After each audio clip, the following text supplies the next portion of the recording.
الكريم وسلطانه الكريم من الشيطان الرجيم من همزه ونفخه ونفسه بسم الله الرحمن الرحيم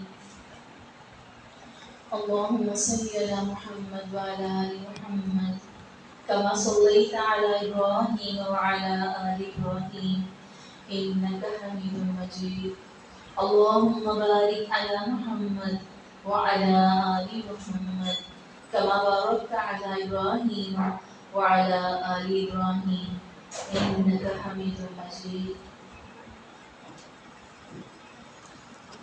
سب سے پہلے ہم یہ دیکھیں،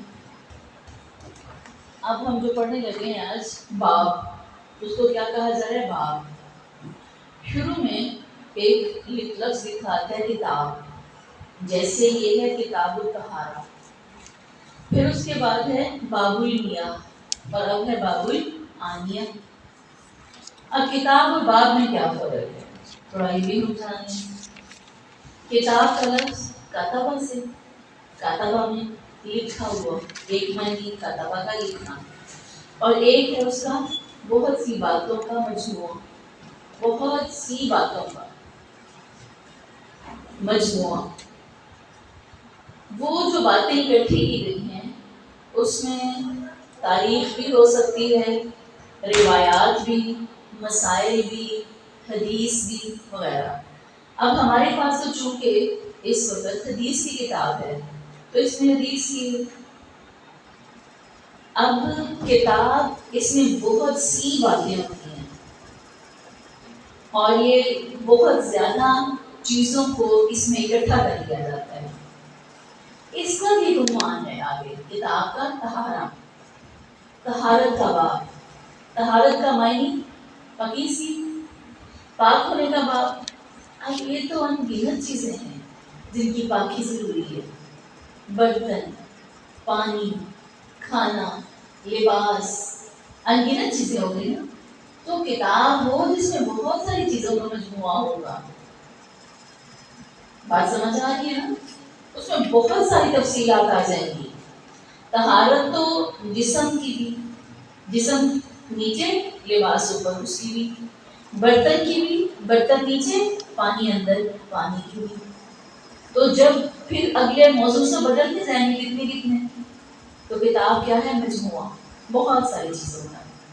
کہ جہاں آپ لکھا ہوا دیکھیں گے کتاب و فلاں، کتاب و علم، کتاب و فلاں، تو آپ کو پتا چلے گا کہ اس میں بہت زیادہ چیزوں کا ذکر آنے والا ہے. علم کتنی طرح کے، اس کے کتنے مسائل.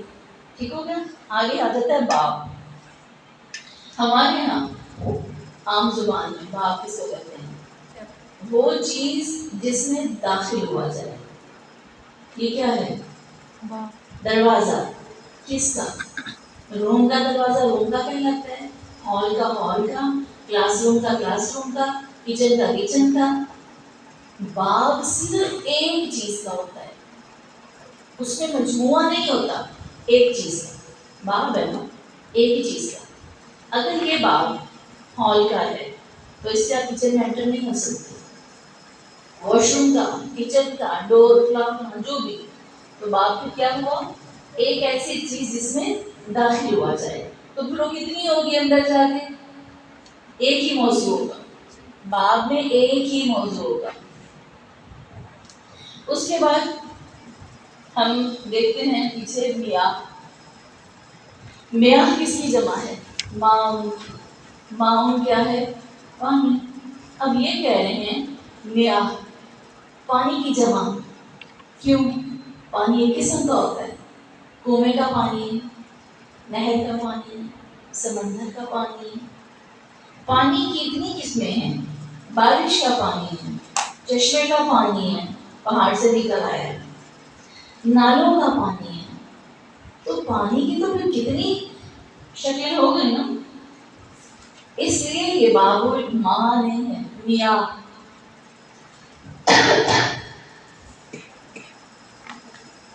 اس کے بعد اب ہمارے پاس باب الآنیہ. آنیہ جمع ہے کس کی؟ انعام کی. جیسے قرآن پاک میں آنا آتا نا لکھا ہوا، آنا ویسے لکھا ہوتا ہے انعام، لیکن زیر زبر میں فرق ہے.